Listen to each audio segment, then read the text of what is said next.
said, oh, and this idea about going to Paris. When are you going to go to Paris? I'm planning on August. How much money do you have? I got $200 saved up. $200? You're never going to go to Paris.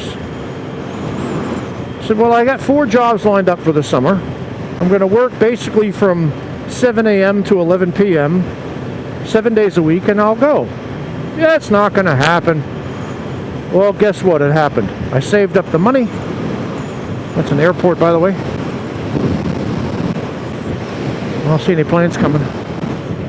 I saved up the money.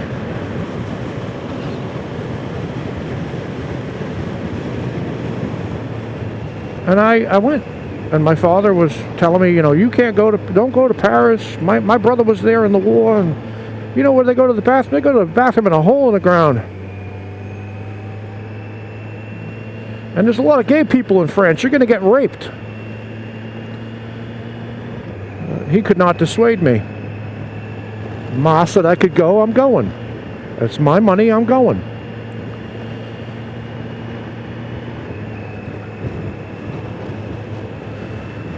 So I went, and at the airport, my mom and my sisters and my little brothers were there to see me off, and they were all just stunned. The looks on their faces like, oh my God, he's actually doing this. And off I went.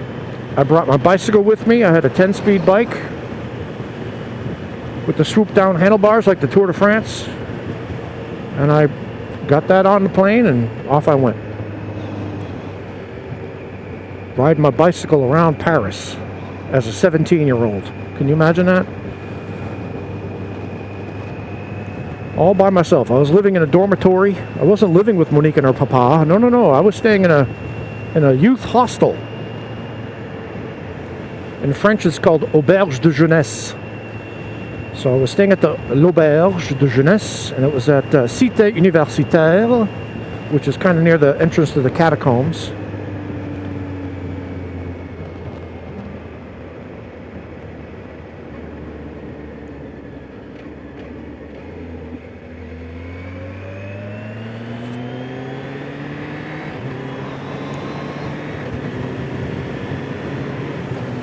And I remember one day when I was riding, I thought, let me go to where Monique lives. She lived at near this place called Place de la Nation.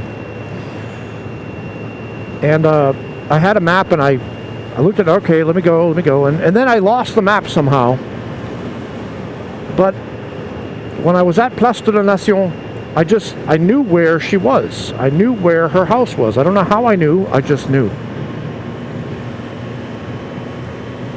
I'd get to an intersection, and I would feel it, and I would say, go right, go left, go right, go left. And I didn't make one wrong turn. I found her. I found her apartment. She wasn't supposed to be there because she was away at Papa's country house. God, that sounds pretentious. So I get in the building. I thought, let me just push the button anyway. So I pushed the little button in the apartment building, and somebody says, "Allô?" Oh my God, somebody's actually there? Holy cow. Go ahead, it's okay. No? Alright, I'm going.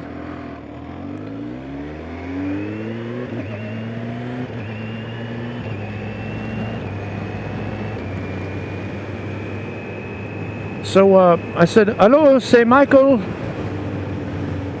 And then all of a sudden I heard Monique screaming with joy.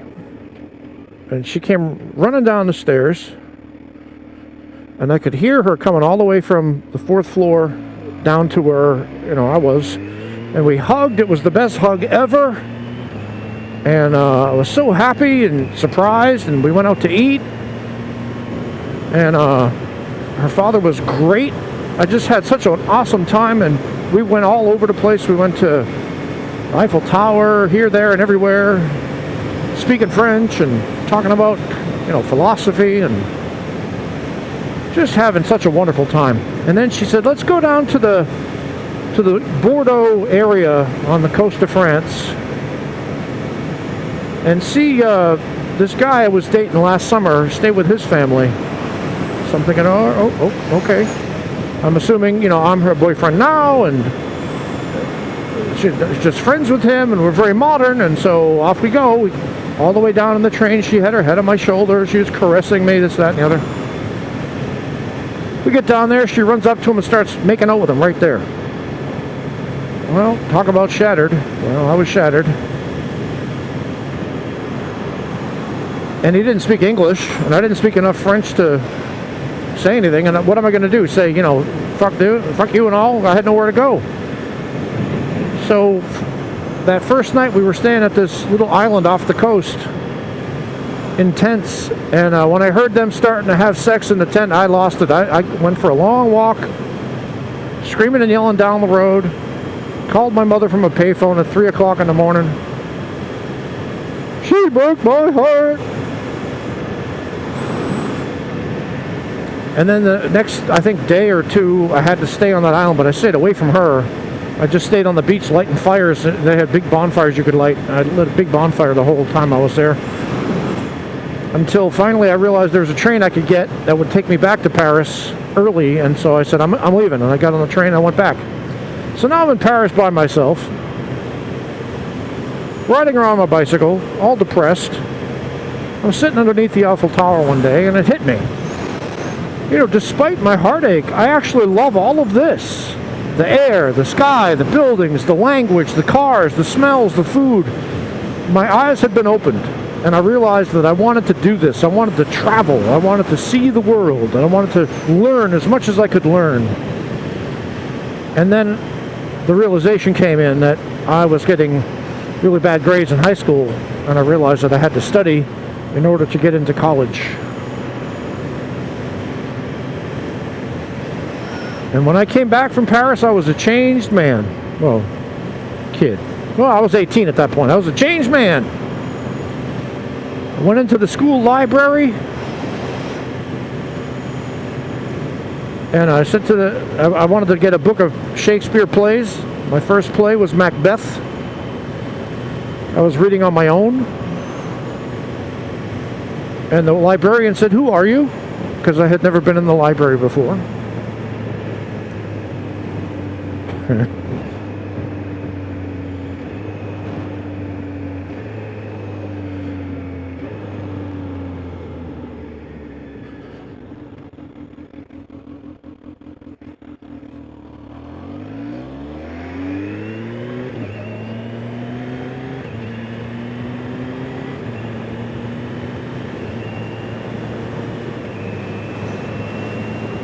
I went to the guidance counselor and I told him I wanted to go to college, and he laughed at me. He sarcastically said, "You go to college? The smartest kid at Lynn English High School?" Told me that I would never get in because of my grades. I had a 1.8 GPA, and I insisted that there must be some place, and he said, "Yeah, at a community college down the street." Well, give me that. So I filled out the little back of the thing card, sent it in, got accepted because I graduated from high school, and I started my college career. I started my climb. That was when I started, when I was 18. I paid my way through. I didn't have financial aid the first 2 years because I made too much money in the stupid ass jobs that I was doing. So I could not afford a car. I could afford a bus pass. I could afford a bicycle. I could walk. So that's what I did. I worked every job you can imagine except for restaurant. I never did restaurant. I was a stockroom guy. I was drilling cars down on Pier 4 in Boston. You had to drill the door jams so that these guys could put wands in to rust-proof the cars coming over from Japan, Subarus. I was a security guard. I worked in a dairy and a milk factory, loading and unloading trucks. All of it menial labor. I was a janitor at GE, vacuuming, brooming, dumping out the trash, cleaning the toilets. I did all that to pay my way through college, to get away from the kind of life that my parents had had. And my stepfather was so encouraging. My mother, every time I'd have a difficulty, she'd say, "You're going to be a ditch digger." By, you know, kind of yelling at me and telling me I'm going to be a ditch digger. She was hoping to motivate me. And it did, I guess. I didn't want to be a ditch digger.